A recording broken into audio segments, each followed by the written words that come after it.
1969년 1969년에 63회로 총신을 졸업하고 전주에 내려가서 전주부동산대학교 교무를 하다가 근목으로 가서 3년 동안 일을 하고, 그리고 예리에 있는 북일교회 담임 목사를 3년째 하다가 하나님께 특별히 태국으로 저를 부르셔서 선교의 서자도 모르는 나를 부르시는가, 그래 테스트를 하다가 이게 바로 하나님께서 나를 태국으로 부르셨구나. 그래서 태국 선교사가 되었는데, 우리 총회에서 63총회에서 이 선교사 인준을 받고, 그 다음에 그 해에 가지를 못하고, 요새는 태국이 열렸지만은 그 당시에는 한국의 유수원 선교단체가 태국을 점령하고 있어가지고 쉽게 갈 수 있는 상황이 아니었죠. 우리 총회 이름으로 가야 되니까. 그래가지고 1년 후에 김주근 목사님의 안내를 받아서 태국 선교사가 되어서 지금까지 현지인을 위해서 사역해 왔습니다. 21일 날 인도 차이나 선교사 대회를 했었는데, 그때 우리 신홍식 목사님 우리 신학교 7년 선배님, 김정호 목사님은 1년 선배시고, 저는 세 번째, 태국의 현재 세 번째 타자입니다. 두 분은 아마 태국에서 뼈를 묻으실 것 같은데, 저는 그만한 믿음은 없고, 일이 끝나면 한 80세가 되면 나가야 되지 않을까, 그런 생각만 하고 있습니다. 현재 제가 만 74세니까 한 6년 있으면 가야 되지 않을까. 그래서 지금 제 사역을 정리하는 중에 있습니다. 지금 하던 일을 누가 완전히 맡을 수 있는, 태국에서 맡을 수 있는, 태국의 현지 교회들이 맡을 수 있도록 그렇게 준비를 하고 있죠. 그러는 중에 작년에 이 책, 제가 이걸 PDF 파일로 한 300여 선교사들에게 보내줬습니다. 그리고 선교사 책은 누가 사가지를 않아요. 한국교회가 선교 열정은 있지만은 뭘 배우려고는 안 해요. 그러니까 이걸 갖다 팔려고 작정하면 이거 돈 들일 필요가 없죠. 그래서 이 책을 출판했지만은 돈으로 사는 사람도 있고, 그러나 우리 선교사들에게 볼 수 있도록 이걸 갖다가 이메일로 다 보내드렸어요. 이성상 목사님께서 여기에 또 올려놨기 때문에 오늘도 한 10여 분이 보내달라고 연락이 와서 즉시 보냈어요. 저는 뭐 일이 많지 않으니까 2017년에 GM에서 원로 선교사가 됐잖아요. 그래서 태국에 한 반절 정도, 그 다음에 저쪽 한국이나 미국에 가서 한 반절 정도, 그것도 바로 태국 교회. 그러니까 한국 가서도 후원 교회를 가지 않으니까 후원자는 늘어나지 않죠. 미국 가서도 마찬가지고, 태국에서도 태국, 한국에서도 태국, 미국에서도 태국 교회를 가서 사역하고 있습니다. 그 신홍식 목사님이 저기 그 강의를 하시다가 무슨 얘기를 하냐면, 선교는 70%다 그래요. 선교는 70%래요. 그러니까 70이 안 된 분들은 아직 선교하는 것이 아니라 그 말도 들 수가 있죠. 그러니까 좀 겸손해야 되겠죠. 70%다. 근데 제가 거기서 감동을 받은 것이, 제가 요새 태국 사람들에게 가르치고 뭐 하는 걸 보면 상당히 완숙한 그러한 강의를, 설교를 하는 것을 보면서 선교는 70%다. 그랬더니 내가 지금 보니까 내가 지금 마지막 피크를 이루는 것 같다. 그랬더니 거기에 참석한 선교사들이 상당한 감동을 받았습니다. 저는 신홍식 목사님한테 감동을 받았고 그렇습니다. 그러면은 이제 제가 오늘 선교사의 불교국 태국 선교지 적응과 사역, 선교지에 제대로 적응을 못하면은 사역을 할 수가 없죠. 적응 않고도 사역하는 사람이 많아요. 그것이 문제예요 지금. 근데 제가 40년 동안 이와 같이 태국에서 일을 하다 보니까 가장 필요하게 느낀 것이 바로 그거예요. 선교지에 제대로 적응하고 정착하지 못하면 절대 선교 사역을 감당할 수 없다. 그 얘기. 그런데 많은 사람들이 내가 지금 선교지에 정착되어 있는지 적응되어 있는지 그걸 몰라요. 그래서 제가 이 책을 선교사 훈련용으로 이와 같이 저술을 하고 앞으로 남겨진 세월 동안에 후배들을 위해서 그가 선교에 제대로 적응하고 정착하고 제대로 선교사역을 감당하는, 그래서 나보다 그 훌륭하게 선교사역을 감당하는 그런 사람들로 도움을 줘야 되겠다. 그것이 제가 현재 가지고 있는 목표입니다. 그러면 이제 자, 태국 얘기부터 시작하겠습니다. 태국은 건국 이래로 불교 함께 했죠. 현재 세계 불교 종주국입니다. 세계 불교의 본부가 태국에 있죠. 그리고 태국 사람들 자기들 말하기를 태국의 불교가 뭐 94%는 고조선 시대부터 제가 여기 올 때부터 40년 전부터 94%예요. 그것은 절대 변경을 안 해요. 근데 제가 논문을 쓸 때 1992년에 논문을 쓸 때 보니까 87%더라고요. 태국에 자기들이 발표하는 통계를 가지고 계산해 보니까 87%의 이 불교. 그러니까 태국도 불교가 자꾸 약해지고 있는 거예요. 그러면 약해지는 사람들이 예수 믿음으로 돌아오느냐? 그것도 아니에요. 이것이 골치 아프죠. 저쪽이 안 믿으면 이쪽으로 와서 해야 되는데 그게 아니에요. 사실 태국의 기독교가 전파된 지가 192년입니다. 한국보다 50년이 빠르죠. 그런데 현재 태국 사람들이 예수 믿는 비율은 천주교까지 합해서 1%로 보고 있습니다. 그런데 그 1%가 언제 프로테이지가 올라갈 거냐? 불행스럽게도 이런 복음화 부진율은 앞으로도 계속될 것 같다. 이 강의를 통해서 제가 태국의 그 상황을 진다는 것을 말씀을 드리는 것입니다. 그렇다고 해서 우리 선교사들이 실망하고 안 되겠다, 틀렸다, 그리고 중단하기보다는 취할 수 있는 모든 수단과 방법을 동원해서 기독교 복음화를 성취해 나가는 일을 가야 된다. 그래서 더군다나 우리 한국 선교사, 우리 후배들 선교사들이 이 태국에서 후배들이 태국에서 선교를 제대로 감당할 수 있기 위해서 이 강좌를 지금 제가 하고 있습니다. 우리가 한국교회를 보면은 한국교회는 열정 하나로 선교를 시작하고 있는 같은 느낌을 줘요. 그 선교사 파송을 보통 많이 하는 게 아니죠. 1, 2, 3위. 1, 2, 3위 안에 들어요. 미국이 1위고 브라질이고 한국이 3위랍니다. 그러면 미국과 이 브라질을 갖다가 재놓으면은 그 나라는 우리보다 엄청 큰 나라들이니까 그걸 재놓아버리면 무슨 문제가 생기냐? 우리가 1위라는 얘기예요. 선교사를 그렇게 많이 파송한 나라입니다. 그런데 우리 한국교회 선교에 여러 가지 문제가 있습니다. 그중에 오늘은 제가 파송받은 선교사들이 선교지에 가가지고 선교지에서 선교지에 적응하고 정착할 수 있는 그러한 단계인 선교사 현지 훈련원이 없다는 것이에요. 외국 선교단체들은 그것이 있습니다. 근데 한국은 이 급하잖아요, 우리가. 그러니까 가자마자 선교를 시작해서 결과를 얻어줘야만이 후원교회가 좋게 생각해. 그래가지고 언어 공부를 조금 하고 나면은 그저 돈은 돌아가니까 막 선교를 하게 되는 거죠. 한국에서는 뭐 이게 선교가 제대로 하는 건지 아닌지 잘 모르죠. 전문가들이나 봐야 그 눈에 제대로 되는지 안 되는지 아는 거니까. 그러니까 잘한다, 너 잘한다. 이래서 계속 나오게 되는 것이죠. 자, 여기에서 제가 문제를 제기하는 게 그거예요. 우리 한국교회가 선교를 제대로 감당하기 위해서는, 효과적으로 감당하기 위해서는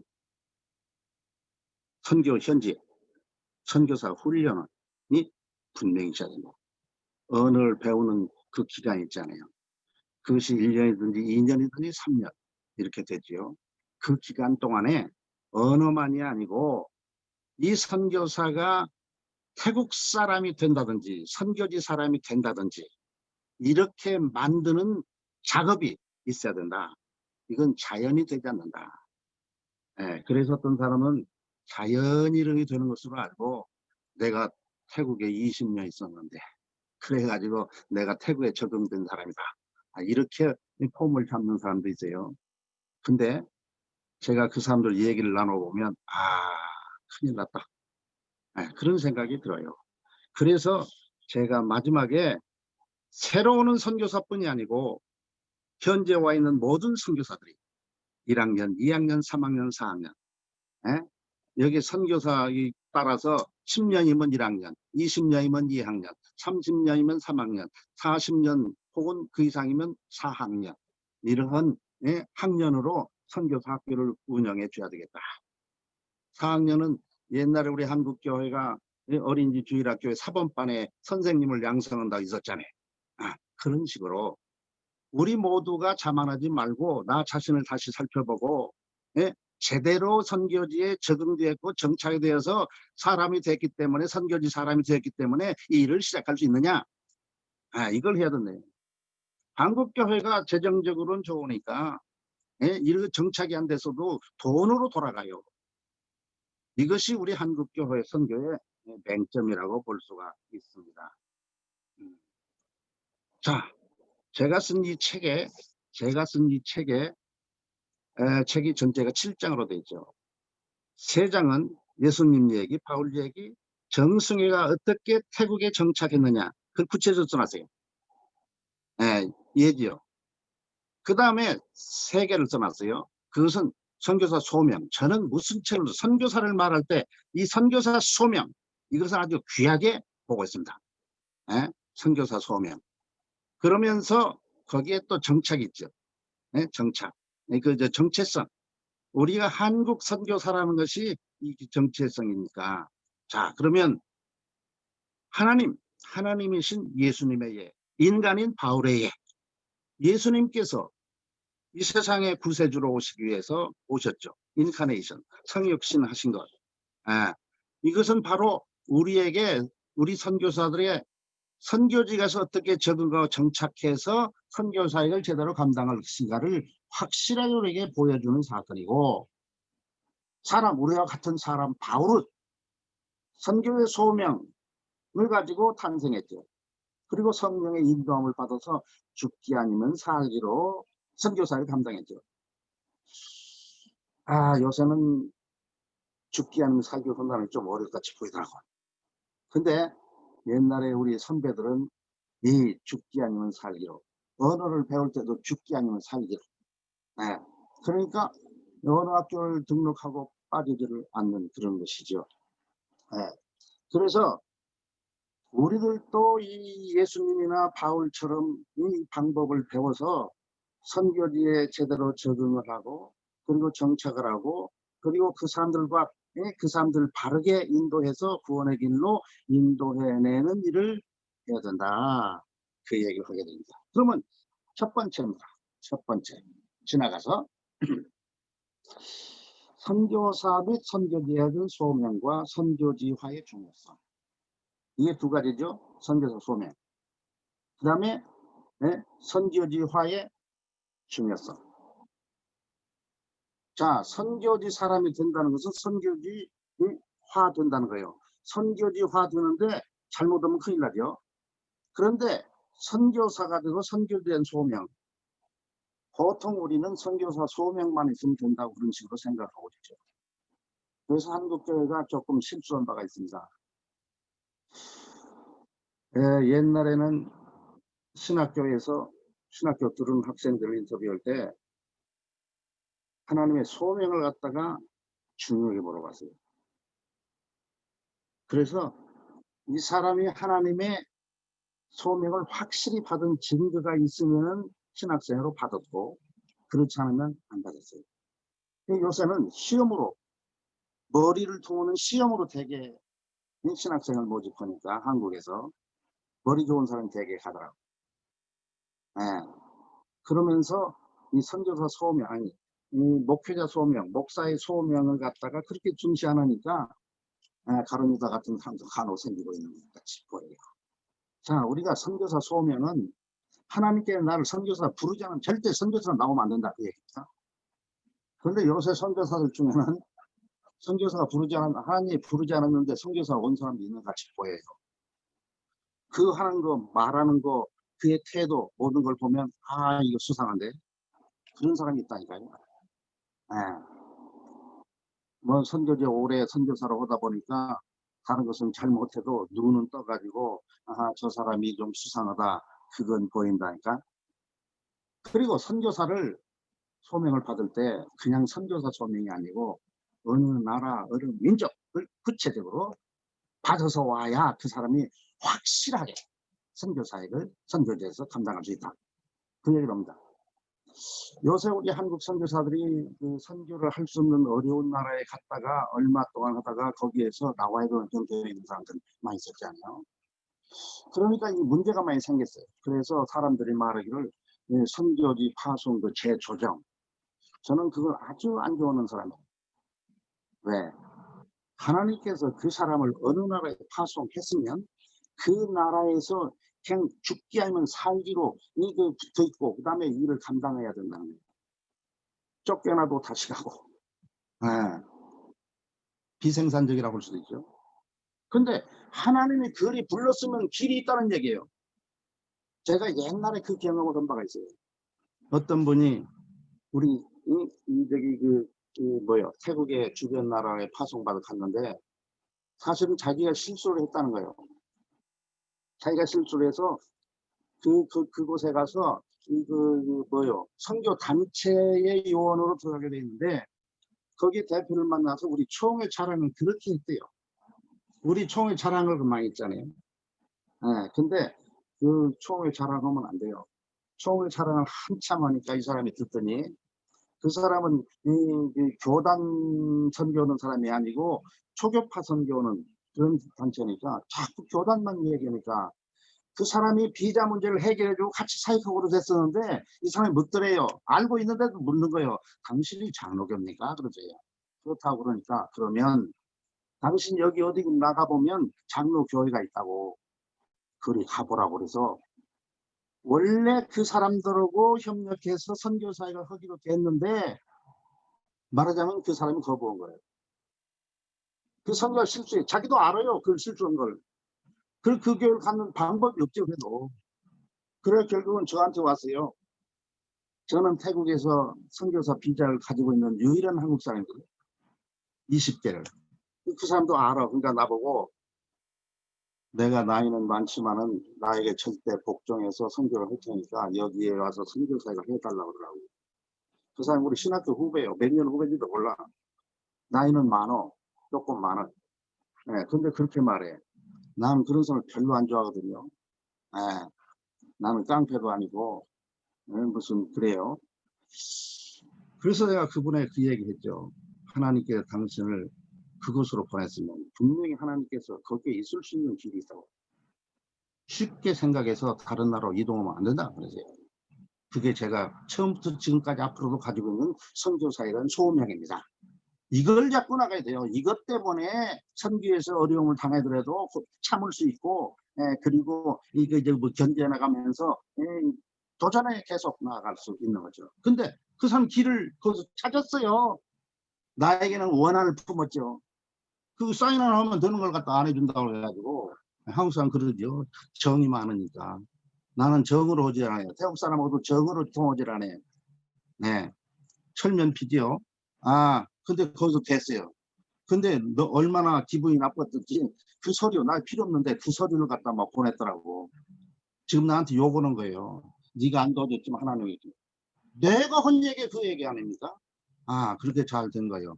그러니까 선교사 소명이 얼마나 귀중하다 그 얘기예요. 두 번째 여기 있죠. 해당 선교지 사람이 되어야. 자, 선교사 소명 이건 자격이죠. 선교사 자격이에요 그게. 그 다음에 선교사 사람이 되어야 돼요. 이것은 방법입니다. 선교지 사람이 되어지지 않고 절대 일해서는 안 돼요. 근데 우리들은 성질이 급하니까 오자마자 언어도 잘 안 배우고 그냥 이제 뭡니까 이거 저기 이 일을 하겠다. 예, 그렇게 예, 하는 잘못을 우리가 가지고 있죠. 예, 이것은 바로 앞으로 큰 문제를 야기시키고 마지막 선교를 종결할 때에 문제가 생긴다. 지금은 괜찮은 것 같이 보여도 그런 문제가 생긴다 하는 거죠. 그러면 예, 크게 두 번째로 가겠습니다. 한인 선교사의 정체성과 선교지 적응의 균형을 유지하라. 한인 선교의 정체성, 선교지 적응의 자, 우리가 한국 사람, 한국 교회라는 것 때문에 내가 한국 교회로부터 선교사로 파송을 받아왔습니다. 그러니까 한국 교회 신앙과 신학 이것이 보통 귀한 게 아니에요. 복음이 귀하지만 그 복음 다음으로 바로 한국 교회가 가지고 있는 그 신앙과 신학은 내가 선교사라게 된 것이 바로 그것 때문에 된 거예요. 그 자산이에요. 그러니까 이 자산을 선교지에 가서 선교지화 되면서 그것을 상실해버리면 선교사 자격을 상실해버리는 것이 됩니다. 하나님께서 예수님께서 이 선교사로 이 세상에 오셨죠. 예? 하나님이죠. 하나님 버리자. 그리고 인간으로 이렇게 하자. 그러면 구속사역을 할 수 없는 분이 되죠. 구속사역을 할 수 있는 분은 하나님이 있면서 사람. 예, 이분만이 되잖아요. 그러니까 모든 종교들이 이걸 감당할 수 없는 거죠. 네, 구세주가 될 수 없는 거 아닙니까? 그러니까 우리가 이 선교의 본전, 예? 선교사가 현지화되는 과정에서 선교사의 정체성, 한국교회가 나에게 준 자동적으로 주어져 있는 이러한 신앙과 신학, 그 한국교회의 정체성, 한국 선교사의 정체성을 상실하면은 내가 선교사가 될 수 없는 상황이 간다. 2.1입니다. 2.1. 한인 선교사의 정체성 얘기를 하겠습니다. 자, 한 말씀드려서 어느 정도 이해가 되었을 텐데, 한국교회 신앙과 신학 때문에 한국교회가 나를 선교지에 파송했죠. 하나님이 파송했죠. 예, 이거 두 개 다 중요한 거예요. 그러니까 이 하나님의 소명도 굳건히 잡아야 되고 복음도 잡아야 되고 그 다음에 한국교회라는 것을 갖다가 얕봐서는 안 돼요. 선교지에 가서 한국교회 저기 심으러 간 게 아닌데 누가 한국교회 심으라고 그랬습니까? 이런 강의를 들으면서 한국교회 심으라고 들었으면 이게 머리가 잘 안 도는 것입니다. 한국교회 심으라는 게 아니고 이 본질을 이 속에 가지 못하면 내가 파송받은 데가 한국교회 아닙니까? 그러니까 한국교회 이것이 이 속에 없으면은 선교지에서 그 일을 감당할 수 없다. 사실 태국은 한국을 얼마나 흠모하는 동네인지 몰라요. 참 태국 사람들은 얼마나 교만한지 몰라요. 모든 사람들이 다 교만하지만 태국 사람만큼 교만한 사람이 없어요. 예. 예, 그런데 한국 교육은 딸딱 죽게. 예. 우리 한국 교회라는 것이 얼마나 태국 선교하면서 도움이 되는지 몰라요. 예. 왜? 한국 교회는 그래도 태국 교회보다는 초대교회의 그 모습을 상당히 이어받은 그런 한국 교회. 요새 문제가 된 것이 뭡니까? 한국교회가 그걸 상실하고 있어요. 그러니까 한국교회가 역시 우리 사회에서 지탄을 받는 상황으로 간다고 그래요. 자, 한국교회도 초대교회 모습을 버리면은 뭐 문제가 생기죠. 우리가 한국교회 그 모습을 버리면은 문제는 생기게 되죠. 2점입니다. 선교지 적응을 위해 자기를 버려야 하지만은 한국인 선교사의 정체성까지 포기하면 선교사 되기를 포기한 것이 된다. 이미 말씀을 드렸어요. 바울이 모든 걸 다 버리죠. 복음을 위해서. 바울이 모든 걸 버렸어요. 개인 생각으로는 아까운 생각이 들더라고요. 그 좋은 것을. 근데 좋은 건 나쁜 건 그걸 다 버려야 되죠. 복음을 위해서. 그래서 복음만을 잡고 그리고 소명만을 붙들고 그리고 이 일을 감당하면서 죽기까지 이 그 복음사를 감당했죠. 오늘날은 죽을 일은 별로 없죠. 순교할 일은 별로 없는 것 같아요. 뭐 억지로 순교할 일도 없고요. 예. 그래서 이러한 어렵게 바울처럼 그와 같이 그런 자리에는 가지 않지만 우리가 그와 같이 무장된 바울처럼 돼야 되는데 말씀을 드린 것처럼 한국교회가 보여준 초대교회 같은 신앙과 그 신학, 이것을 갖다가 잘 간수하면서 현지인화, 현지화를 이루어야 된다. 그 얘기입니다. 세 번째입니다. 세 번째, 선교지 적응과 정착을 위해 구체적인 교육과 훈련의 필요성. 선교지 적응하고 정착을 위해서 구체적인 교육과 훈련이 있어야 된다. 저로부터 시작해서 우리 후배들, GMS 예만 들어도 태국에 와서 언어 공부를 뭐 좀 배우는 걸 그걸 빼놓고는 선교지 에 적응하고 정착하기 위해서 무슨 구체적인 교육이나 훈련을 받은 일이 없습니다. 그 얘기는 우리 선교사들이 선교지에 구체적으로 적응이나 정착을 이루지 못한 상태에서 선교 사역을 감당했다. 그러지 못했는데 어떻게 했느냐? 우리가 탓할 일은 아닌데 돈을 탓하면 안 되잖아요. 돈이 없으면 선교 못 오니까. 그런데 이 한국교회가 이 돈을 주었어요. 그러니까 적응과 정착이 안 됐어도 이 돈으로 어느 정도 선교지가 돌아가는 것 같아요. 한국교회 보고 올 것이 있어요. 그러니까 선교가 되고 있다. 자기도 그렇게 느끼고 한국교회도 그렇게 알고 있는 것이에요. 그런데 여기서 부정적인 얘기를 한 4개를 하겠습니다. 첫째, 선교지 적응과 정착은 자연히 일어나는 것이 아니다. 1번으로 3점. 네. 자연이 안 일어난다 그 말이에요. 내가 10년 있었다. 20년 있었다. 30년 있었다. 40년 있었다. 그래서 내가 선교지에 적응됐다. 정착됐다. 이런 말을 하면 안 됩니다. 제가 이 책을 쓰면서 그렇게 써놨어요. 지금 저는 태국 선교지에 정착했다. 적응하고 완전 정착했다. 그 말을 하는 것이 아닙니다. 그러나 적어도 그 길로 가는 길에 들어서고는 있다. 그래서 아직 그 길에 들어서지 못한 우리 후배들에게 이 얘기를 하는 거다. 내가 선교사가 끝나기 전에는 이것을 다 성취하고 끝내야 되겠다. 그렇게 썼어요. 선교사 어쨌든 좀 겸손해야 되죠. 근데 우리는 겸손하지 못하는 비형을 가지고 있죠. 겸손하면 사람이 아니에요. 우리 모두 다 교만한 사람들이에요. 교만하지만 하나님 앞에서 교만하면 안 되는데 상당히 교만해요. 후배들도 보면 자신만만한 것이 교만으로 나타나요. 그래서 뭔 얘기를 조금 해주잖아요. 그럼 그 후배가 그건 다 알고 있습니다. 야, 이거 혹탄 막는 소리예요. 그 다음에는 내 입이 아무 소리를 안 쳐. 죽을 때까지. 그 사람 지옥 가는 짓을 해도 아무 소리 안 해요. 왜? 그 사람 내가 얘기하면 감사히 받을 사람이 아니고 부담될 사람이구만. 그래요. 그러니까 우리가 선배들 앞에 좀 말은 조심해야 돼요.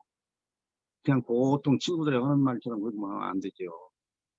그리고 선배들이 2번, 3번 말해요. 저의 장점이 하나가 있는데 어른들이 얘기를 해요. 이 얘기하고 1년 전에 그걸 2년 그 이후에 1년 만에 또 해. 만나서 또 해. 그래도 절대 제가 그분에게 목사님 그 얘기 옛날에 들었습니다. 그 얘기를 절대. 제 장기는 누가 말을 하면 잘 듣는지 안 듣는지 몰라도 아주 그 사람이 볼 때 청중하는 것을 이렇게 보여주고 있어요. 절대 말을 안 해. 다른 사람 그 사람 말할 때 절대 다른 사람이 얘기도 가만히 뿌리치지 이거 하라고 그래 안 해. 그것이 제 장점이에요. 그러니까 나에게 도움도 많이 되죠. 그 사람 나를 신뢰도 하고 그래요. 근데 대개 선배들은 말을 했을 때 그 말을 갖다가 귀하게 받아들이면은 자신감이 그 사람을 또 더 도와주고 그래서 훌륭한 선교사를 만드는 일에 이 얘기를 해주지만 그렇지 않으면 이 사람은 소용없다. 해줘야 소용없다. 그런 지경에 가지요. 그러니까 우리가 선교지에 적응하고 바른 선교 사역을 감당하기 위해서 우리가 죽기 아니면 살기로 어떤 노력이 있어야 선교지 적응과 정착이 될 수 있다 그 말이에요. 3점입니다. 2번째로 선교지에 오래 있었다. 그난 선교지에 적응하고 정착한 사람이다. 예, 그것은 예, 오해라는 거죠. 왜 오해냐? 제가 선교 현지에서 그런 사람들 딱 와서 얘기를 나누다 보면 그분들이 아직도 적응과 정착이 덜 됐구나. 말은 않죠. 선배가 말을 해서 칭찬받는 일은 거의 없어요. 말은 안 해요.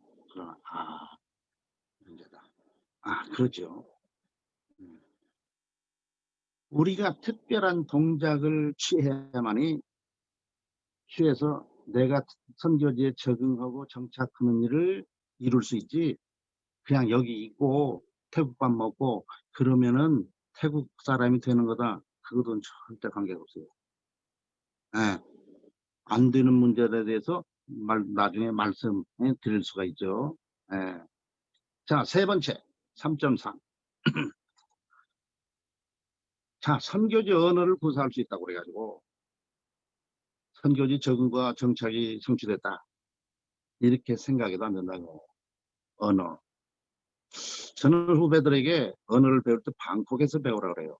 시골 가서 배우지 말고. 먼저 수도 방콕을 점령하고 그 다음에 시골로 가라. 시골로 가면 언어 가르치고 시원찮아요. 어느 학교도 시원찮아요. 학교를 다니려면 좋은 학교 다녀야 되지 않겠어요? 어느 학교 좋은 학교는 방콕에 있지 시골에 있지 않습니다. 그러니까 덮어놓고 태국에 들어왔다 그러면 태국 방콕에서 2, 3년을 있으면서 이 태국말이 완전히 되면 그동안에 어디 가서 사역을 건가 그것도 보면서 완전히 준비가 된 사람 상태에서 그 지역으로 떠나서 가서 선교사를 감당하라. 그래서 한국 교회에서도 손님이 오시면 방콕을 안내하는데도 방콕 사는 것처럼 안내해야 되죠. 어떤 분은 방콕에 살았는데 후원교회가 와서 이 방콕 지리를 잘 모르는 걸 보고 선교 후원을 끊어버렸어요. 한국 교회는 그래요. 원리가 그렇죠. 내가 후원자일지라도 우리 선교사가 시골에 사역하지만은 방콕에 대해서 절절매고 안내를 제대로 못하고 누구를 의지해야 된다 그러면 좋게 생각지 않죠. 선교의 원리가 대도시, 선교지가 대개 대도시는 딴 나라요. 태국이면 태국이 아니에요. 방콕은 태국이 아니라고 그래요. 방콕은 서울이나 마찬가지죠. 그러니까 여기를 먼저 점령한 다음에 내 사역지에 가서 하면은 얼마나 좋아요.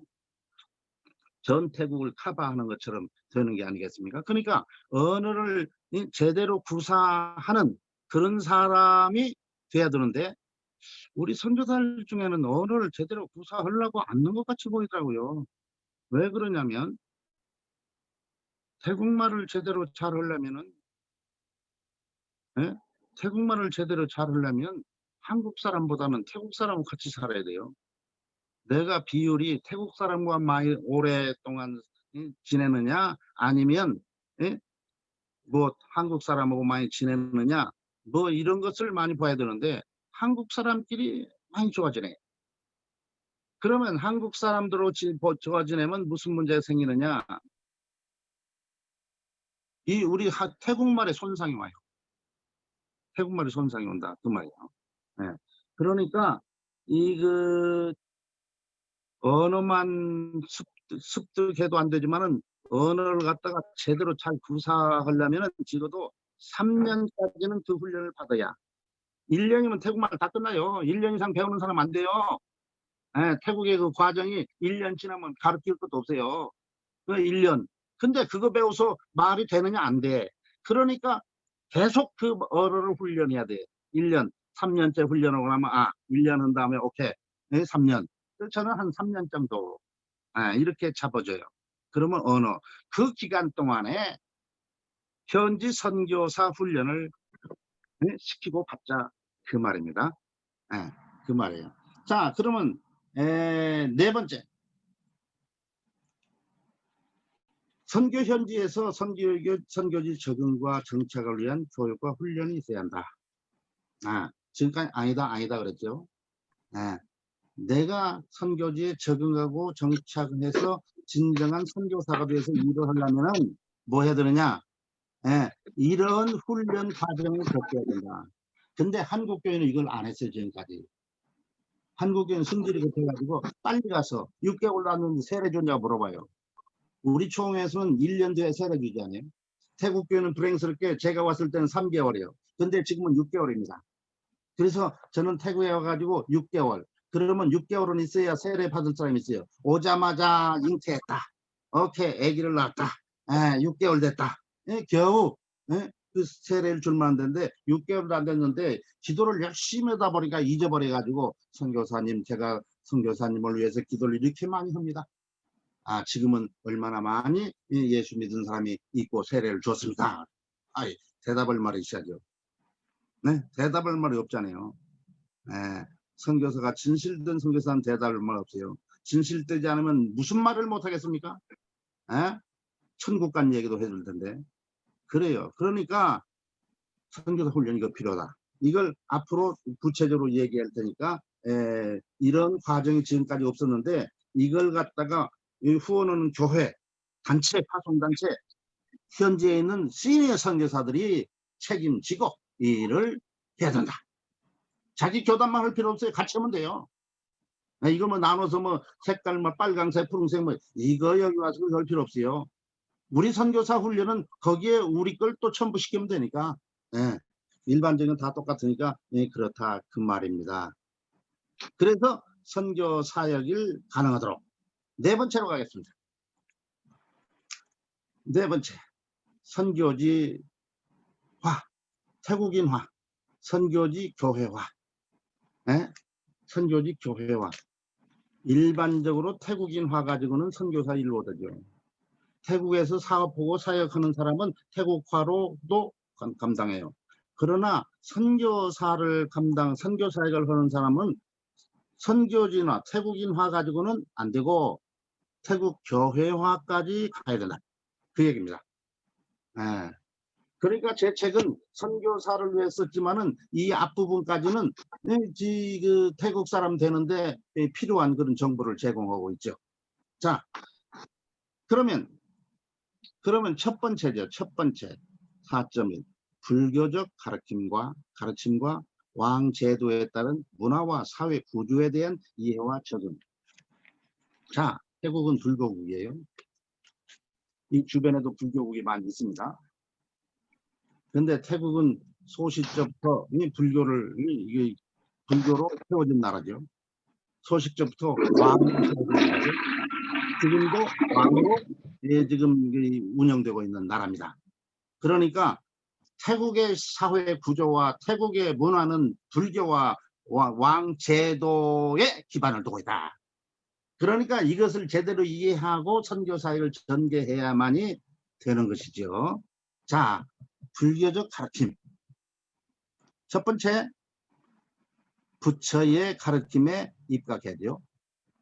우리가 선교사역을 하고 설교를 하고 성경을 가르치고 교인을 지도하고 나아갈 때도 부다의 가르침에 입각해서 이 일을 하지 않으면 절대 나의 가르침이 그 사람들에게 맥혀 들어가지 않는다. 그 말을 하는 것입니다. 태국 사람들은 모두 다 불교도들이에요. 그래서 목사들도 어떤 사람은 종교, 불교라고 써있어요. 왜? 관리들이 물어보지도 않고 종교, 불교 그렇게 써놔서 그래요. 그걸 고치려면 좀 힘들지만 고칠 수는 있어요. 태국의 사람들은 모두 다 불교들이에요. 불교를 빼놓고는 얘기 안 돼요. 그러니까 태국의 인사가 이 불교 이거 아니에요? 한국 사람들이 막 와가지고 태국의 그 사람들의 마음을 하기 위해서 이렇게 절을 해요. 저는 절대 그러지 말아라. 너는 지금 이제 막 한국에서 왔기 때문에 절대 이렇게 하지 말아라. 우리는 태국에서 사역해야 되기 때문에 태국화 되기 때문에 이게 해요. 태국에 인사하는 법도 몰라가지고 한국에 서는 것처럼 이렇게 손에 하면 큰일 나요. 이경 올라가야 되는가요. 이렇게 해야 돼. 이렇게 왕한테는 이렇게 올라가야 되지만 자, 그런데 나이가 먹으면은 이렇게 안 해도 돼요. 태국엔 두 가지 인사법이 아닙니까? 이렇게 하는 거, 고개만 끄덕 하는 거. 그냥 나는 요새는 고개만 끄덕하죠. 그런데 나보다 어른을 만났다. 나보다 존경하는 것을 표시해야 된다. 그럼 애기 일지라도 이렇게 해요. 관공서 가서 이렇게 한다니까 애기들한테. 우리 아들, 딸만 또 못한 애들인데 이렇게 해요. 예. 그러면 그 친구들이 예? 좋게 한 번 보면 골치 아프거든. 그러니까 그러는 거예요. 그런데 기독교 신자들마저도 불교도나 다름없는 사람들이다라는 것을 알아야 돼요. 그러니까 내가 내 행동이 불교의 가르침에서 벗어나는 일을 하게 되면 그 사람들은 나를 믿지를 않죠. 내가 가르치는 말을 신임하지 않죠. 이렇게 된다고 말해요. 이것이 태국의 사유고 태국의 문화입니다. 그러니까 부처의 가르침, 한국은 그래도 좀 낫죠. 우리가 불교도가 아니었다 할지라도 우리나라 불교가 있었잖아요. 예, 그게 좀 좋아요. 그것이 좀 좋았습니다. 아, 그래서 우리는 그것이 좀 유익하지 않을까. 예, 그거죠. 예, 조그마한 거 두 개입니다. 예, 왕제도, 아, 왕권제도, 왕제도. 예, 왕제도의 영향을 입은 계급적 사회에 적응된 사회이죠. 태국 사회는 왕제도에 의해서 사회 구조가 형성됐어요. 예, 그가 왕이면 그 밑에는 누굽니까? 신하죠. 왕이면 신하예요. 이 원리로 돼 있어요, 다. 그러니까 내가 식당에 가서 밥을 먹죠. 그러면 그 식당을 이용하는 사람이에요. 그러면 왕입니다. 그럼 거기에 봉사하는 사람은 누굽니까? 신하죠. 근데 태국 음식점 가서는 돈을 낼 때 앉아서 그 부르면 돼요. 예, 넉넉, 예, 넉넉, 여기 넉넉 그래요. 한국 아줌마 그러죠. 예, 넉넉, 예, 동생, 동생이든 뭐든 간 동생이야 그냥. 나이가 내가 많은 사람이 저 애기 보고 동생 그래야 돼요. 예, 오면은 이 음식점이 시원찮은 데는 깹당 그러죠. 깹당. 예. 근데 음식점이 쓸만하면 책빈 그러고, 책빈은 영어죠. 예, 책빈. 깹당은 돈 받으라고, 계산을 하고, 아, 이런 말이죠. 이렇게 해요. 그리고 그 서빙하는 사람들도 어떻습니까? 종처럼 우리에 대해요. 이 사람들은 종이니까 우리보다 높으면 안 돼. 그러니까 숙여가지고 우리보다 낮게 서빙을 해요. 옛날에 한번 우리 태국의 교회 지도자를 데리고 한국 갔는데 한국은 그게 없잖아요. 왕이 없으니까. 음식을 갖다가 이렇게 가지고 음식을 가지고 막 이렇게 놀러 와요 이게. 그러니까 놀래가지고 말이죠. 태국의 지도자 놀래가지고 이런 거 없잖아요. 네. 그것뿐이 아니죠. 예, 태국은 옛날부터 개인주의, 불교가 개인주의 아닙니까?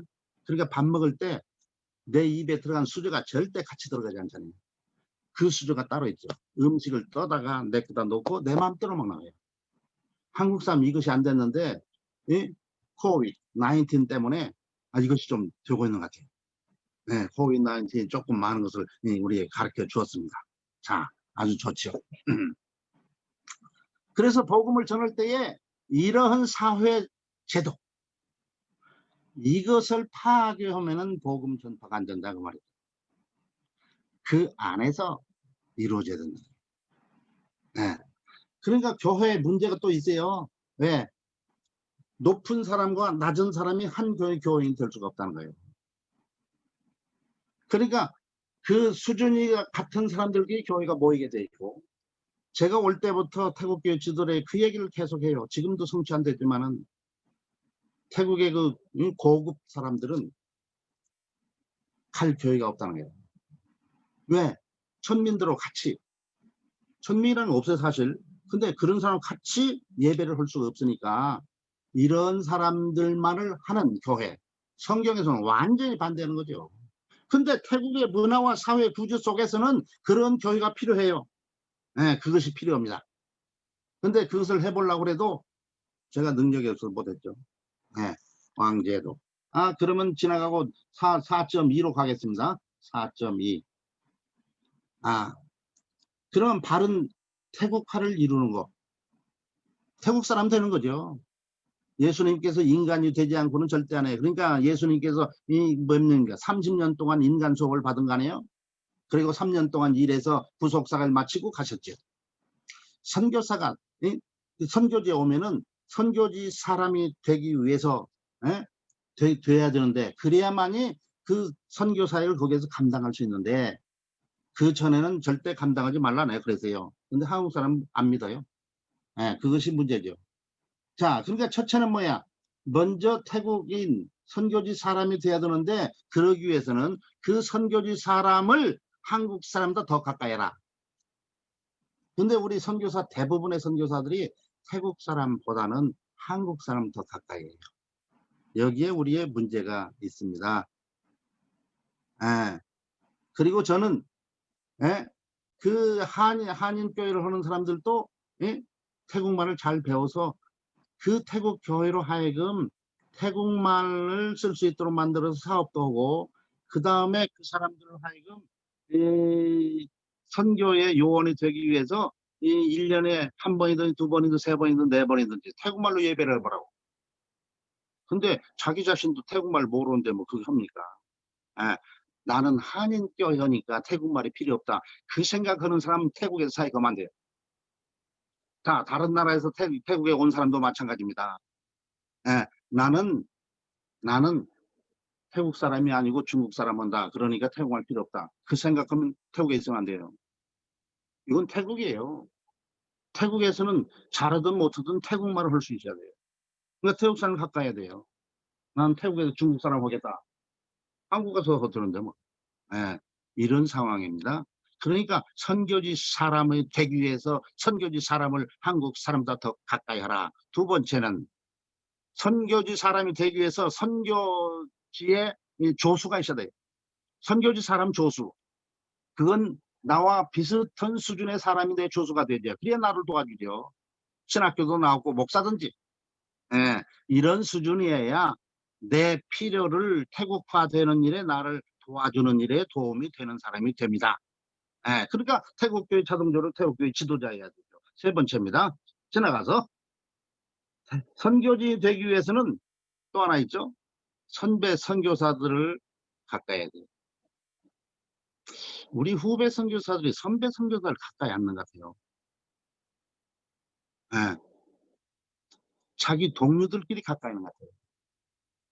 근데 선교사들이 선배 선교사를 가까이 있고 동료들 가까이 하면 이 사람 이거 저기 이 현지화하는데 버려요. 왜? 지금 동료들은 아직 선지하지 않기 때문에 그 사람 통해서 배울 게 없어요. 그 사람 얘기를 듣고 배우면 버려요. 배우려면은 선배, 예, 잘못된 선배일지라도 그 선배가 말이죠. 그냥 1년 선배가 아니고, 예, 여기에 뭐 40년짜리가 있으면 40년, 30년 전 30년, 적어도 30년 이상은 돼야 되겠죠. 정시로 해가지고. 예, 이런 사람 가까이 있으면서 그 사람이 하는 것을 보면서 내가 배워야 되는 거예요. 내 거울을 보는 거지. 선배를 통해서 내가 거울을 보는 거예요. 뭐냐? 언어 교정을 해요. 그 선배가 잘못 말하는 그 말은 바로 나도 같은 종자니까 그 말을 틀립니다. 사역도 마찬가지요. 사역도 한국 사람 비슷한 일을 해요. 예. 그러니까 그 사역을 보면서 아, 내 사역이 어떻게 될까? 그 다음에 현지인을 활용하는 술이죠. 현지인을 다루는 것이 중요해요. 대사관 직원들이 가면서 말하는 것이 그거예요. 자기 집에 도와주는 식모랄지 일꾼 이 사람들을 다루는 기술이 없어. 태국 사람들은 있죠. 왜? 처음부터 자기는 상관이고 이건 종이니까 종 다루는 기술이 있어요. 근데 외국에서 온 사람은 종 다루는 게 없죠. 더군다나 예수 믿는 사람은 종이 어디 있습니까? 종 다루면 정말 천국 가서 큰일 나죠. 그런데 태국의 사회는 종 다루는 기술이 있어야 된다니까. 밑에 사람을 다루는 기술이 있어야 돼요. 그러니까 이 선배들이 어떻게 다루는지를 봐야 돼요.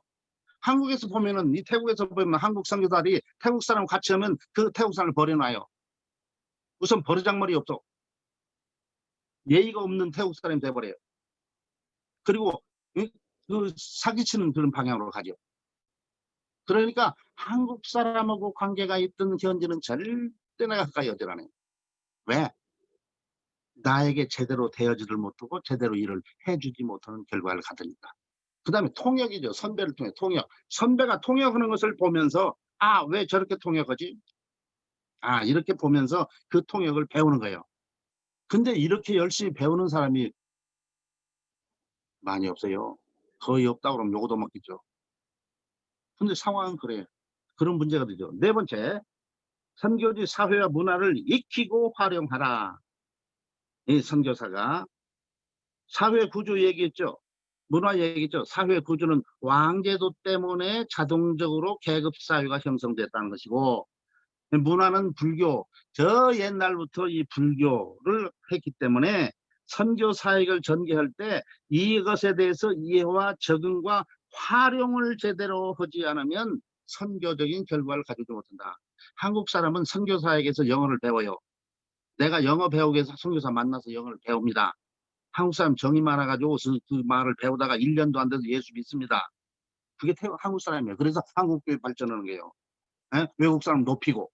태국 사람 절대 외국 사람 높이지 않아요. 개새끼로 알아요. 그러니까 어떻습니까? 에? 이 사람들이 영어를 배운다고 올 수 있어요. 근데 이 사람들은 목적은 영어를 배우는 거 이상은 생각질 안 해요. 예. 그러니까 이 선교사를 또 어느 정도 아니까 한 10년 정도 두고 보면서 영어를 가르쳐 줘. 10년에 벌써 그냥 몇 번을 예수 믿었어야 되잖아요. 그래서 이제는 복음을 전해서 거둬들이면 되겠다. 그리고 이 사람에게 이렇게 접근을 하면 빠이빠이 하고 가요. 참 나는 그 서양 사람들 존경하는 것이 10년 동안 투자해가지고 빠이빠이 하고 가는 이런 태국 사람들을 보고 자살한이라고 다행이에요. 한국 사람 못 견뎌요. 예, 그러니까 우리는 그 프론티어로 프론티어로 같이 이 선교지에 보내지 않고 다른 사람 다 끊어온 데 가서 거두는 그런 일만 해요. 그래서 시원찮은 선교사들도 잘 거둬요. 서양 선교사 다 해놔서. 태국도 192년 됐잖아요. 그러니까 우리가 온 지는 70년도 안 되잖아요. 60년 좀 지났는데. 그러지요. 자, 그 다음에, 그러면은, 네 번째까지 지금 했습니까? 교회화로 갑니다, 이제. 교회화. 오케이. 교회화. 세 번째는 태국 교회화를 해야 돼요, 교회. 우리가 전개하는 선교는 전도, 교회 개척, 성장, 목회자 양성. 교회를 중심해서 이루어지는 사역을 선교라고 그러죠. 요새 현대 선교는 말이죠. 모든 선교예요. 이발사? 네, 이발 선교. 근데 이렇게 말하면 골치 아파요.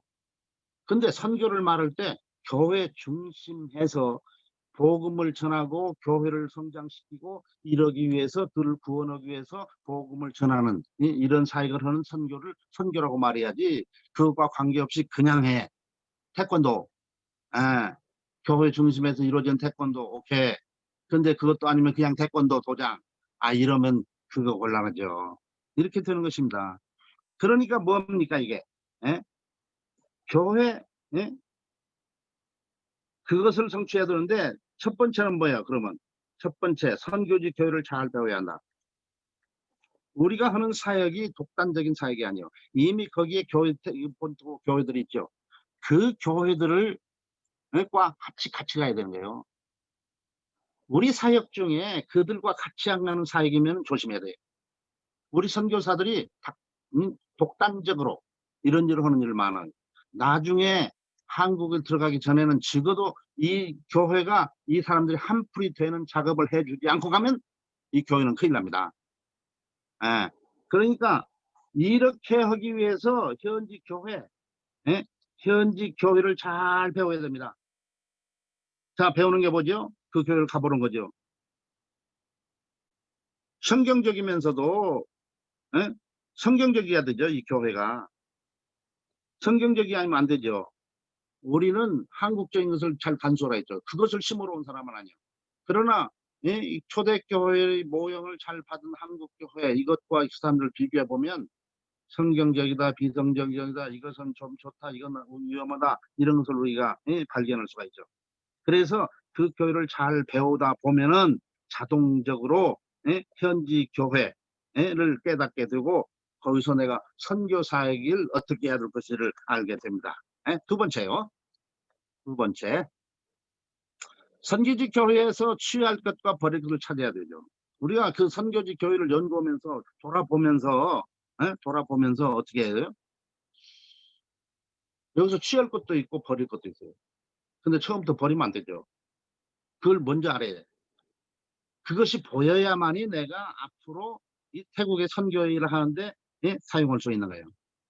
그런 비전이 없으면 절대 이 태국 선교를 감당할 수 있는 그런 길로 가지를 못하는 거지요. 그러므로 우리가 그런 것을 먼저 보여요. 세 번째 현지인 교회, 태국인이 되고 바른 살기를 위해서 현지인 교회 지도자들 가까이 오고 수시로 자문을 구하라. 우리는 우리의 사역이 내 사역이 아니고 한국 것이 아니고 하나님께 하시면서 현지 선교지 교회 것입니다. 그러니까 선교지 교회 그 지도자들과 긴밀한 관계를 가지고 그들에게 자문을 받으면서 이 선교 사역을 감당해야 선교지에 필요한 사역을 감당해 주고, 그리고 앞으로 선교지와 함께 이 교회 이 사역이 선교지 교회와 함께 한풀이 되었다 일하다가 천국으로 가게 되는 것입니다. 그 얘기를 지금 하는 거예요. 이게 그 자문을 받는 거 얼마나 중요한지 몰라요. 현지 교회. 근데 현지 교회 지도자 중에는 나쁜 사람도 있고 좋은 사람도 있어요. 나쁜 사람도 있고 좋은 사람 어떻게 알 수 있습니까? 모르지요. 자기가 봐서는. 선교사가 제일 처음엔 그 현지 선교 교회 그 지도자들이 달라붙어요. 돈이 있으니까 달라붙는 거예요. 멍청한 선교사. 그러니까 돈을 좀 이런 식이죠. 그러니까 선배 선교사에게 자문을 받아서 이 사람은 누구고 어떤 사람이고 조심할 게 뭐고 모든 사람이 다 좋은 건 아니잖아요. 이 사람이 이거 좋은데 이 부분 안 좋아. 돈 문제에 대해서는 아주 원수시해야 돼. 그러면 돈 문제 깨끗하게 하면 이 사람을 사용하는데 지장이 없죠. 그러한 정보도 우리 선배들을 통해서 얻게 되는 거죠. 그래서 이 일을 한다. 그 다음에 갑시다. 다섯 번째는 제가 어떻게 태국화와 교회화를 이루었느냐. 큰 것을 4개를 써놨어요. 첫 번째는 내가 방콕 목표대왕을 설립해가지고 태국 사람 지도자들의 강의를 15년 동안 한 달에 한 번씩, 한 주간씩, 하루에 6시간씩 그 사람들의 강의를 들었습니다. 15년 동안. 어떤 사람들은 일반 대학교 가서 공부하는 사람도 있어요. 신학교 가서 공부하는 사람도 있어요. 그거 도움되죠. 한 방법이죠. 저는 태국 사람들의 강의를 이렇게 들으면서 태국 사람에게 창세기 뱃속에 뭐가 있는 것도 아는 그런 단계에 갔습니다.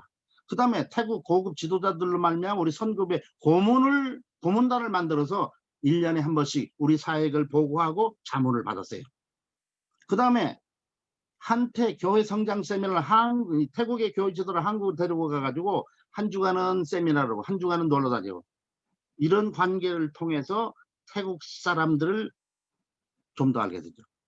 마지막으로는 위클립 대학교 태국분교회 박사관을 운영하면서 태국의 고급 지도자들을 박사 공부를 시키면서 이 사람들의 속을 갖다가 알게 되는 거죠. 이때 느낀 것이 뭐냐면 태국 사람들은 시기가 그렇게 많다. 아주 시기하는 것이 많다. 그걸 느꼈어요.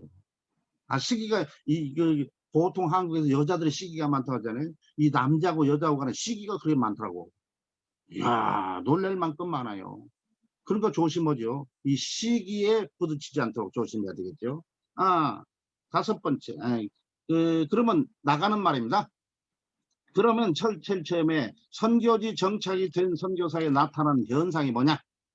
5개를 써놨어요. 안 나타나요?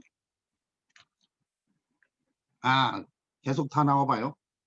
자, 첫 번째는 선교지에 대해서 포괄적인 이해를 하게 돼요. 태국 사람도 태국 다 몰라요. 그러나 모른다고 않죠. 다 아는 거죠. 우리가 이러한 동작을 통해서 태국에 적응되고 정착이 되면은 나타나는 게 뭐냐? 태국에 대해서 포괄적으로 모든 이해가 다 돼 있어요. 어느 도로에 대해서 포괄적인 이해가 되면 내가 운전하고 그 길을 가는데 지장이 없잖아요. 두 번째는 문제가 보여요. 문제가. 여기에 있는 문제가 보인다니까요. 내가 손댈 수 있는 문제가 보이기 시작한다. 좋은 점도 보이죠. 근데 그 문제가 보여요. 세 번째는 뭐냐? 비전까지 보여. 비전. 선교지에 대해 선교지 눈이 하나 생겨났죠. 네 번째는 뭡니까? 어떤 문제에 봉착하죠. 우리가 많은 문제에 봉착해 그 문제를 해결할 수 있는 능력이 생겨요. 능력. 문제에 부딪혔는데 능력이 없으면 그건 아직 정착이 안 됐다 그 말이에요. 예. 그 다음에 5번째는 내적, 예? 외적 현상에 대한 내적 사실을 규명할 수가 있어요. 바깥에만 보고 그걸 판단하지 않고 그 내면에 있는 그것이 문제가 뭐다, 그게 뭐다 하는 것을, 예? 유추할 수 있다 그 말이에요. 그것이 바로 선교지에 적응되고 정착된 사람에 나타나는 현상입니다. 이런 능력이 있으면 내가 상당히 선교지에 적응과 정착이 됐구나, 그걸 알아야 돼요. 그래서 저는 현재 태국의 정부 관리들을 다루는 기술도 생겼고 경찰을 다루는 기술도 생겼어요. 예. 예. 제가 시간이 지났네요. 시간이 지났지만 조금 더 하겠습니다. 제가 그 치앙라이 제일 북부 지역 치앙라이 신학교가 있어요. 근데 북한 사람들이 그 탈출구가 그쪽 아니에요. 근데 누가 정보를 잘못 줬는지 이 신학교가 북한 탈북자들을 아지트로 그렇게 오해를 한 일이 있는 것 같았어요. 나는 몰랐죠. 조중영 선교사 어느 날 나보고, 예? 탈북자 얘기를 하면서 우리 신학교 건물이 텔레비에 나왔대요. 돈 준 일이었는데 텔레비에 나왔대요. 그러니까 그 사람들이 이 신학교 이것이 바로 탈북자들 아지트다 그렇게 된 것 같아요. 그냥 지내갔죠. 우리는 탈북자들 손대지 않고 순수한 선교만 하고 있었으니까. 근데 어느 날 제가 가르치러 거기를 갔는데 한 열댓 명이 왔어요. 이민구, 노동청 뭐 해가지고 3부서에서 한 5명, 한 열댓 명이 왔더라고. 이상해. 머리 털라고 처음 만나요. 선교사한테 경찰이 찾아오는 것은 이것은 있을 수 없어요. 태국에서는. 올 일도 없고. 근데 왔어. 어디서 오셨냐 그러니까 뭐 왔다. 그러니까 영접은 해야 되잖아. 영접은 했어요. 그래서 이 얘기를 했죠. 선교사한테 왜 경찰이 이민국에서 오고 경찰이 오고 노동청에서 왜 오냐고. 종교성도 아니고 종교성에도 올 일도 없어요. 그랬더니 얘기를 않고 패스보드 보자, 노동허가 보자 그래요. 나는 또 성질이 지랄 같으니까 있어도 안 보여주죠. 그래, 방콕 사무실에 있다고 그랬어요. 그랬더니 이 사람들이 잘못 알고 내가 누군지를 몰라가지고 내 수준이 누군지를 모르니까 그러면 거기 사무원 있냐고. 있다고. 그럼 사무원 보고 얘기해서 그 노동허가, 패스보드 카피를 이리 보내달라고 하면 안 되냐 그래. 속으로 캐제를 잘 걸렸다 너는. 그런데 되물었어요. 답변을 하지 않고. 자, 네가 네 보스의 그러한 물건을 손을 대서 그렇게 해줄 수 있냐? 그랬어요. 절대 못하죠. 근데 나보고 그렇게 할 수 있냐고 그러니까 내가 태국을 아는데 적응되고 정착돼 있는데 경찰 보고 그렇게 말했더니 손을 들었어요. 그건 내가 그랬어요. 선교사한테 와야 먹을 것이 없는데 뭐 들어왔냐 그래요. 내가 40년 동안 하는데 말이지 당신들 나한테 온 일이 없는데 뭐 때문에 이거 왔는지 모르겠다. 말을 안 해요. 왜 왔는지는. 그런데 나중에 다 알았어요. 그때 나보고 하는 얘기가 그러면 가서 그 복사본을 치앙라이의 이민국으로 보내달라고 팩스로. 알았다. 그 다음에 하는 얘기가 3층에 한국 사람을 보자 그거예요. 그때 사내가 깨닫기를 이 사람들이 우리 신학교를 갔다가 탈북자들 아지트로 오해를 하고 있었구나. 그때서 깨달았어요. 제가 그때 질 사람 아니죠. 태국 사람 한 번 뱉으면은 그걸 절대 거둬주지 않아요. 어떤 방법으로 성취하지. 근데 내가 그랬어요. 여기는 태국 사람이 한국 사람이 없다고. 태국 사람뿐이라고. 나도 방콕에 사는데 강의를 지금 못 뿐이라고. 내가 이렇게 말하면 통상 그 경찰이 그래도 가봅시다 그렇게 말해요. 근데 이 사람이 얼마나 나한테 질렸든지 태국어를 알고 저를 아는 사람이니까 그러니까 소리 하네. 그러면 여기에 우리가 왔다 갔다 사인을 해달라고. 읽어봤죠. 태국말이니까. 아무것도 없어요. 그냥 왔다는 사인을. 다시 말했죠. 다시는 선교사를 이렇게 오는 거 아니라고. 선교사는 중인데 와봐야 아무 소용없다고. 먹을 것이 없다고. 근데 그 사람들은 선교사와 북쪽에서 선교사와 이 사회사업가를 오해를 해가지고 이 그 사회사업 비자를 쓰는 사람이 선교사라고 해가지고 지금 그런 거예요. 그러니까 선교사 비자가 아닌 사람이 공개적으로 내가 선교사 그 말하면 안 되는데 이 선교사라고 말한 거예요. 그렇게 하면 안 되죠. 선교사 비자 가진 사람은 선교사라고 그러고 선교사 비자가 아닌 사람은 선교사라고 말을 해서는 안 돼요. 왜? 선교사를 갖다 피해 주니까. 그걸 후배들에게 가르쳐 줘야 되는데, 예? 북쪽에 있는 그 선배들은 아직 정착과 적응이 잘 안 되니까 그 지도를 해줄 수가 없는 거죠. 그 얘기입니다. 자, 두 번째인데요. 선교사의 선교지 정착을 보여주기 위한 제안을 하고 이제 마치겠습니다. 4가지를 제안하는데 3가지는 이 강의와 관계없어요. 그러나 제안을 하고 싶고 1가지는 이 강의와 관계가 있습니다. 첫 번째는 선교지마다 선교지 학교, 가칭으로 선교지 학교를 설립해서 모든 선교사가 지금까지 우리가 선교 현지에서 받지 못한 선교 훈련을 한번 받아보자. 그거예요. 1년에서 10년까지 1학년, 11년에서 20년까지 2학년, 21년에서 30년까지 3학년, 31년부터 40년 하면 50년, 이때까지 4학년. 그래서 1, 2, 3, 4학년을 하자. 이 사람들 하나 뭉쳐놓으면 이 머리가 복잡해요. 수준이 다르니까. 그러니까 나눠서 이렇게 해야 되겠다. 그래서 시니어들은 이 훈련을 받고 선생이 돼가지고 이 후배들의 가르침을 해야 된다. 두 번째죠. 두 번째는 뭔가?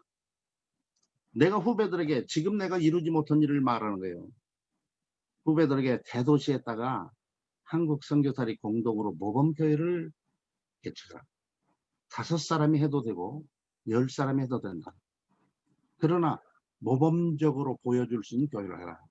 태국은 불교국이어서 그 성전, 그 사람들이 불교에서 말하는 성전, 불당 있잖아요. 이것이 아주 수준이고 좋지 않아요. 근데 태국에서 하고 있는 그 교회들은 개딱지겠어요. 그리고 거기 하나님이 계시다니까 누가 믿겠습니까? 이것보다는 그 사람들이 이해할 수 있는 그러한 건물을 가지고 그러한 구조를 가지고 그렇게 해서 해보자 그거예요. 지금은 그렇게 한 교회가 없어요. 그러니까 뭐야? 교회가 저런 것이구나. 그래서 높이는 그런 수준이 되지 못하죠. 2.3. 그 다음에 뭡니까? 우리가 교회를 개척했다. 현지 교회를 개척했잖아요. 하나의 총회를 만들자고요. 교단 관계없이 하나의 총회를 만들자고요. 만약에 그게 싫다 그러면 태국에 그런 교단이 있으면 같이 하면 되는데 태국에 믿을 만한 그 총회는 태국 기독교 총회입니다. 태국의 기독교 총회, 태국 복음주의 연맹, 남침례교 연맹 3개가 있어요. 남침례교, 침례교 거기 들어가면 돼요. 상관없죠. 근데 이 태국 기독교 총회는 원래는 장로교였어요. 근데 지금은 장로교가 아니고 아시안 국가들이 하는 것처럼 고유의 자기 총회를 만들었어요. 전 세계 어디 가도 그런 총회는 없죠. 근데 장로교 계열이. 복음주의 연맹은 한국의 복음주의 협의회예요. 근데 여기가 교회가 있단 말이죠. 한국의 복음주의 협의회는 없잖아요. 그러니까 제가 이걸 태국 복음주의 연맹 그렇게 말하죠. 교회도 있고 선교단체가 있고 그래요. 그런데 그 사람들 거기에 놔두면 어떻게 되느냐? 우리의 사역을 갖다가 계속 유지할 수 없는 상황이 돼요. 그래서 이걸 하나로 하자. 총회를 하나로 하든지 그래서 CCT 총회, 태국 기독교 총회의 한 노회로 들어가서 활동하면서 우리가 개척한 교회를 계속적으로 유지해 나가자. 그 얘기 때문에 지금 하는 거예요. 세 번째는, 세 번째 했죠? 오케이. 4번째, 마지막입니다. 4번째. 선교사들의 모임을 우리가 태국말을 하는 사람들 아니에요? 일부나 전부를 갖다가 선교지 언어를 사용하자. 그러면 선교사 활용 능력이 생기고 그리고 태국 언어에 대해서 경각심을 가지고 열심히 배우게 되는 거예요. 어떤 사람 그렇게 말할게요. 이재원 선교사 태국말도 모르는데 그 사람 어떻게 하냐? 그 사람은 당연히 말이죠. 좀 고통을 당해야 돼요. 우리가 태국말 쓰고 자기는 전염경이고 완전히 이방인이 되면은 야 이거 태국말 못하면 죽겠다. 그래서 열심히 태국말을 배울 수 있는 거죠. 왜 우리가 이렇게 배웁니까? 이렇게 하자고 그러니까. 우리의 태국말을 갖다가 계속 향상시키기 위해서 이렇게 해보자. 한인교회도 그렇게 태국말을 가르쳐서 태국 예배도 드려보라고 그랬잖아요. 예. 다른 사람이 하지 않고, 예? 정승의 선배만이 말할 수 있는 말이에요. 그러니까 많은 사람들이 이건 뭐 천사가 하는 말인가 그렇게 들을 수도 있어요. 그런데 얼마 안 가면 이 말이 이해가 되니까 지금 이해가면 더 좋은 것이죠. 자, 제가 지부장을 할 때, GM에서 지부장할 때 태국말로 모든 걸 다 해요. 한 달에 한 번씩 태국말로 강의를 하는 강사를 모셔다 강의를 하고 이랬어요. 그런데 그 이후에 그런 정신 있는 후배들이 없더라고. 그러니까 뭐 태국의 선교대회를 한다. 인도 차이나 선교. 그러면 예? 인도 차이나는 또 다르죠. 태국의 선교사 대회는 태국말만 쓰는 사람들이니까 그 태국말로 하루쯤 딱 해도 되죠. 그럼 얼마나 좋아요. 아까도 얘기한 것처럼 저 선배가 하는 말이 이거 틀리네. 내가 배운다라고 아니네. 그러면 내가 그 선배를 통해서 그 태국말을 배우는 거예요. 왜? 저 사람 틀린 거고 내가 틀린 건 종자가 같으니까 같아요. 예. 그래서 그리고 통역하는 것도 보면서 저 말을 왜 저렇게 통역하지? 그래서 배우는 거예요. 그래서 온전히 태국화된 선교사를 만들기 위해서 이렇게 했으면 좋겠다. 그런 것입니다. 시간을 15분이나 더 했습니다. 죄송합니다. 이제 모든 강의를 마치겠습니다. 감사합니다.